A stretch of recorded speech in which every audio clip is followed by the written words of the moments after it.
सुदृढ़ हृदय और निरोगी जीवन इस मालिका के 18 सत्र में मैं आपका हार्दिक स्वागत करता हूं।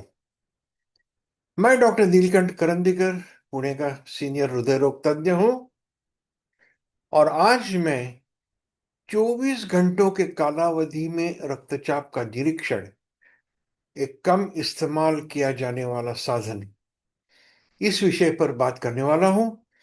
इसी विषय पर इंग्लिश और मराठी में मैं बात कर चुका हूं। इसी विषय को मेडिकल भाषा में एम्बुलेटरी बीपी मॉनिटरिंग ये कहा जाता है, एन अंडर यूटिलाइज्ड टूल। सबसे पहले देखते हैं कि हम अपना दिन कैसे गुजारते हैं। हम जब ऑफिस में काम करते हैं, ये देखो, ये यंग लेडी ऑफिस में कंप्यूटर पे काम कर रही है। मेरे जैसा डॉक्टर मरीजों को चेक करता है, कोई मशीनों से काम करता है, कोई दूसरा कुछ काम करता है। तो ऑफिस का काम एक प्रमुख अपने दिन का भाग रहता है। बहुत सा अपना वक्त ऑफिस के काम में जाता है। इसके बाद में हम घर जब लौटते हैं तो थोड़ा आराम करते हैं, नहीं तो थोड़ा पास टाइम जो होता है, या आदमी शायद अपने विंडो से अपना गार्डन, बगीचा देख रहा है। शायद उसने अच्छा बगीचा बनाया है, गुलाब के फूल होंगे उसमें, उसका निरीक्षण कर रहा है। फिर आता है समय जब हम व्यायाम करते हैं, सुबह में या शाम को। व्यायाम करने का जब समय है तो व्यायाम जब करते हैं तो वो एक अपनी महत्वपूर्ण एक एक्टिविटी होती है। और फिर बाद में हम नींद में चले जाते हैं, सोते हैं। और सुबह में जब उठते हैं तब हमारे बॉडी में से स्राव निर्माण होते हैं, जैसे कि कॉर्टिसोल, एड्रेनलिन, नॉरएड्रेनलिन, जो अपने हमको बोलते हैं कि चलो उठो, काम चालू करो। और इस टाइम ब्लड प्रेशर बढ़ जाता है। तो ये जो अलग अलग समय है दिन में और अलग अलग काम हम लोग करते हैं, उस टाइम हमारा ब्लड प्रेशर, रक्तचाप कम ज्यादा होते रहता है। ऐसा नहीं है कि सुबह से रात तक एक ही ब्लड प्रेशर 120-80 रहता है, ऐसा नहीं होता। कभी ज्यादा, कभी कम। ये उसकी बढ़ना और कम होना, ये प्रक्रिया चालू रहती है। यहाँ देखते हैं कि जब ऑफिस में रहते हैं तो ब्लड प्रेशर बढ़ा हुआ रहता है। और कभी कभी जब ऑफिस का काम खत्म होता है तो थोड़ा कम आ जाता है। ये ऊपर जो दिखाया है वो पीले रंग में, वो ग्राफ सिस्टोलिक ब्लड प्रेशर का है, और नीचे वाला डायस्टोलिक ब्लड प्रेशर का ग्राफ है। डे टाइम ब्लड प्रेशर यानी जब ऑफिस में ही है शायद, मगर वो सीरियस काम बंद हो गया है। फिर जब घर लौटते हैं तो ब्लड प्रेशर थोड़ा कम हो जाता है। अगर सोते हैं घर में दोपहर को तो थोड़ा उसमें और ब्लड प्रेशर की गिरावट होती है। रात में जब हम सोते हैं तो ब्लड प्रेशर की जरूर गिरावट होती है, और होनी ही चाहिए, जो अपनी सेहत के लिए बहुत महत्वपूर्ण है। इसके बारे में और भी चर्चा करने वाले हैं। सुबह में जब उठते हैं, वो आखिरी चित्र जो हमने देखा, लड़की उठ रही है, हाथ ऊपर किया है, तो उस टाइम ब्लड प्रेशर फिर बढ़ता है। उसको मॉर्निंग सर्ज कहते हैं। यहाँ लिखा है मॉर्निंग सर्ज। और ये जो सब उतार और चढ़ाव रहता है ब्लड प्रेशर का, उसका वेरिएबिलिटी ऑफ ब्लड प्रेशर, ये नाम दिया गया है। इस सब में आपको शायद ये बहुत इंटरेस्टिंग लगेगा कि सबसे महत्वपूर्ण कौन से टाइम का ब्लड प्रेशर है। तो इसका उत्तर है नाइट टाइम का ब्लड प्रेशर। रात को अपना ब्लड प्रेशर कैसा कम ज्यादा होता है, इस पे अपनी इसका अपने सेहत पर बहुत महत्वपूर्ण परिणाम होता है। यहाँ इस ग्राफ में दिखाया है 5 साल में अपने को हृदय विकार होके अपना गुजर जाना कितना मुमकिन है, और इधर सिस्टोलिक ब्लड प्रेशर यानी कि ऊपर का उच्च रक्तदाब रक्तदाब बताया गया है। जैसा ही ये रक्तदाब बढ़ते जाता है, अगर ये रात को बढ़ते गया तो सबसे ज्यादा खतरनाक। 24 घंटा अगर ग्राफ जो अगर निकाला उसमें बढ़ा है तो उससे थोड़ा कम मगर फिर भी खतरनाक। डे टाइम पूरे एवरेज लिया तो भी खराब है। और क्लिनिक में डॉक्टर के जाके जब ब्लड प्रेशर की जांच करते हैं तो जैसा जैसा ब्लड प्रेशर बढ़ता है तैसे तैसे खतरा भी बढ़ता है, मगर ये सबसे कम महत्वपूर्ण है। फिर हम बोलेंगे कि डॉक्टर के क्लिनिक में जाना है क्यों, अगर ये कम महत्वपूर्ण है। जाना इसलिए कि डॉक्टर आपको प्राथमिक रूप से कहता है कि आपका ब्लड प्रेशर बढ़ा है या नहीं। और कुछ मरीज ऐसे होते हैं जिनमें रात का ब्लड प्रेशर, पूरे दिन का ब्लड प्रेशर, उसका एवरेज क्या है ये भी जांचना पड़ता है। उसके बारे में बात करेंगे। इस ग्राफ में बताया गया है कि रात का ब्लड प्रेशर क्यों इतना महत्वपूर्ण है। यहाँ जो ये काला ग्राफ है, ये इसको ये रात का ब्लड प्रेशर ये थोड़ा सा कम हुआ दिखाई दे रहा है। और इस पैटर्न को, इस प्रक्रिया को डिपर कहते हैं, डिपिंग ऑफ ब्लड प्रेशर। और 10 से 20% ब्लड प्रेशर का कम होना ये अपने तबीयत के लिए बहुत अच्छा है। जिनका ब्लड प्रेशर रात को कम नहीं होता या 10% से कम डिक्लाइन होता है, उनको नॉन डिपर कहते हैं। वो अच्छी बात नहीं है। और सबसे खतरनाक, रात को जिनका ब्लड प्रेशर बढ़ता है उनको, उनके तबीयत को, उनके हार्ट को, हृदय को बहुत ही ज्यादा खतरा रहता है। और उससे ऑपोजिट यानी कि एक्सट्रीम डिपर, जिन लोगों का ब्लड प्रेशर 20% से ज्यादा कम होता है उनको एक्सट्रीम डिपर कहलाया जाता है, extreme dipping of blood pressure कहलाते हैं। और ये भी अच्छा नहीं होता, खतरनाक होता है। अभी देखते हैं कि सबसे अच्छी चीज कौन सी है। तो रक्तचाप कम होना 10% से 20% तक, यानी 10 से 20% तक, इसको डिपर कहते हैं। ये सबसे अच्छा अपनी तबीयत के लिए ये है। अगर नॉन डिपर है यानी कि कम न होना या 10% से कम कम होना, ये अपनी तबीयत के लिए इतना अच्छा नहीं है। रिवर्स डिपर्स यानी रात के समय रक्तचाप का बढ़ना, ये भी अच्छा नहीं है। और ये सबसे खतरनाक चीज मानी जाती है। और एक्सट्रीम डिपर जो होता है, जो हमने देखा 20% से ज्यादा अगर ब्लड प्रेशर कम हो गया रात को तो उसको एक्सट्रीम डिपिंग कहते हैं, या एक्सट्रीम उस आदमी को एक्सट्रीम डिपर कहते हैं। और ये भी खतरनाक होता है। ब्लड प्रेशर वेरिएबिलिटी, रक्तचाप में होने वाला चढ़ उतार चढ़ाव।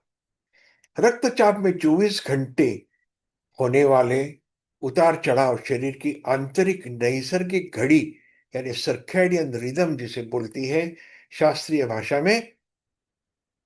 तो नैसर्गिक घड़ी और जीवन शैली से संबंधित अनेक घटक जिम्मेदार होते हैं ये उतार चढ़ाव के लिए। सबसे महत्वपूर्ण घटक यानी सिस्टोलिक और डायस्टोलिक रक्तचाप में रात को होने वाले उतार, जो सामान्य व्यक्ति में लगभग 10 से 20% होता है, ऐसे लोगों को डिपर्स कहा जाता है। ये सबसे नॉर्मल है। ज्यादा से ज्यादा लोग इस कैटेगरी में, इसमें जिनका डिपिंग होता है 10 से 20%, वो नॉर्मल होता है। अगर रक्तचाप में होने वाले चढ़ उतार तीव्र होने लगे तो ये हृदय, रक्तवाहिनी और मूत्रपिंड के आरोग्य के लिए अत्यंत घातक होते हैं। इस वजह से गंभीर बीमारियां, दिल का दौरा, स्ट्रोक यानी अर्धांग वायु का झटका, मृत्यु का धोखा बढ़ जाता है। तो अभी हम देखेंगे कि उच्च रक्तचाप जो है, हाई ब्लड प्रेशर, उसके कौन कौन से प्रकार हैं। हमने गई सत्र में देखा है कि पहला प्रकार जो है सस्टेन्ड हाइपरटेंशन, इसमें डॉक्टर के क्लिनिक में, घर में, और 24 घंटे कभी भी चेक करो, लगातार बढ़ा हुआ रक्तचाप रहता है। White coat hypertension, white coat hypertension clinic में या डॉक्टर से मिलते वक्त रक्तचाप बढ़ा हुआ रहता है, पर घर में रक्तचाप सामान्य, नॉर्मल हो जाता है। और मास्क्ड हाइपरटेंशन, यानी कि क्लिनिक में रक्तचाप सामान्य रहता है, आपको लगेगा कि अरे डॉक्टर ने बोला सामान्य नॉर्मल ब्लड प्रेशर है, बहुत अच्छा है, मगर अगर आपका दैनंदिन जीवन में या घर पे रक्तचाप बढ़ा हुआ है तो वो अच्छी चीज नहीं है, उसे मास्ड हाइपरटेंशन कहा जाता है। हमने देखा है कि उस रावण रूपी हाई ब्लड प्रेशर, उच्च रक्तचाप के बहुत सारे प्रकार है, उसके 10 हेड्स है, हाँ? 10 मुंडके हैं। तो इसमें अलग अलग किस्म की समस्याएं रक्तचाप में दिखाई देती है। अभी देखते हैं एक अलग समस्या जिसको कहते हैं पोस्टप्रेंडियल हाइपोटेंशन। पोस्टप्रेंडियल हाइपोटेंशन खाना खाने के बाद होने वाली एक ऐसी स्थिति है जिसमें व्यक्ति का रक्तचाप अचानक बहुत कम हो जाता है। ये देखो, ये लड़की को चक्कर आ रहा है क्योंकि उसका खाना खाने के बाद रक्तचाप कम हुआ है। खाना खाने के बाद रक्तचाप का कम होना, यानी खाना खाने के बाद 2 घंटों में, के 2 घंटों के अंदर सिस्टोलिक रक्तचाप 20 मिलीमीटर से अधिक कम होना, या खाना खाने से पहले रक्तचाप अगर 100 से ज्यादा है और खाना खाने के बाद अगर 90 से कम हो गया, तो उसे भी पोस्ट प्रेंडियल हाइपोटेंशन कहते हैं। ऐसे ये हाई ब्लड प्रेशर के अलग अलग रूप होते हैं। हमने ये भी देखा कि एक ही आदमी में पूरे दिन में और रात को रक्तचाप का कम ज्यादा होना कैसे दिखाई देता है। अगर किसी मरीज को हम डॉक्टर लोग जब जांच करते हैं तो पता चला कि रक्तचाप के साइड इफेक्ट्स, यानी कि ईसीजी में लेफ्ट वेंट्रिकुलर हाइपरट्रोफी जिसे कहते हैं, या हार्डनिंग ऑफ आर्टरीज, और अलग अलग किडनी का दोष निर्माण होना, आंखों में दोष निर्माण होना, ऐसे हो रहे हैं, तो उनका पूरे दिन में और रात में ब्लड प्रेशर, रक्तचाप चेक करना बहुत जरूरी होता है। असली बात कहूं तो हर एक आदमी ने अपना ब्लड प्रेशर नॉर्मल है क्या नहीं, ये चेक करना एक बार तो कम से कम जरूरी है। और इसके लिए एक बहुत अनोखा उपकरण मिलता है, अपने पास है, जिसको ऑटोमेटेड स्पिग्मोमैनोमीटर या एम्बुलेटरी बीपी मेजरमेंट इंस्ट्रूमेंट कहते हैं। स्वयं चलित स्पिग्मोमैनोमीटर, स्वयं चलित रक्तचाप मापन का उपकरण। इसमें ये कफ रहता है, ये मरीज के हाथ को लगाया जाता है, और ये कमर पे लटकाया जाता है। ये चित्र में आप देख सकते हैं कि हाथ को लगाया हुआ बीपी कफ है, और ये आ, मशीन है, एम्बुलेटरी बीपी मॉनिटर। स्पिग्मोमैनोमीटर का कफ मॉनिटर के एक नली से के सहायता से जुड़ा होता है। यह नली कमीज के अंदर से गई है और इस मशीन में लगाई गई है। इसको स्वयं चलित 24 घंटों के कालावधि में रक्तचाप गिनती करने का यंत्र कहा जाता है।